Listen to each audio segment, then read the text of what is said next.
Hi, welcome to the Magic of Math, where we master math one video at a time. Today we're going to answer a standardized math test question where we are asked to determine a coordinate on the coordinate plane. Here's our question. Point J, K, and L are located on a coordinate plane as shown. A student will add point M on the grid so that points J, K, L, and M are the vertices of a rectangle. What will be the coordinates of point M?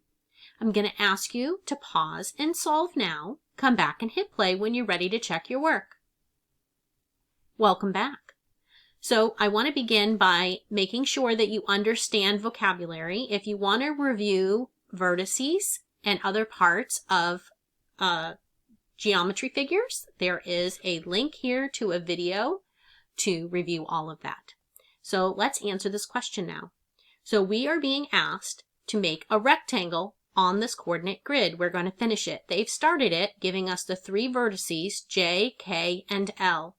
We need to form a rectangle, which by definition, a rectangle has four right angles, which makes it awesome in a coordinate plane because each one of these squares on the coordinate grid has four right angles.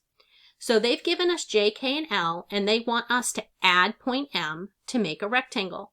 So if we just go ahead and draw a rectangle that has four right angles using these points, we have no choice but to add that fourth vertice M right here in this location.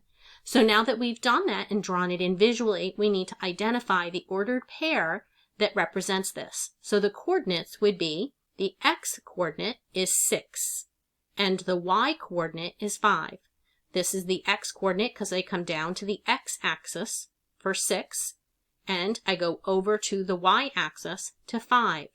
And an ordered pair is written X, Y in alphabetical order.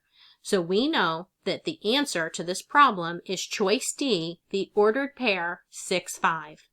I thank you for joining me today at the Magic of Math, where we continue to master math one video at a time. I hope you'll come back again tomorrow and have a great day.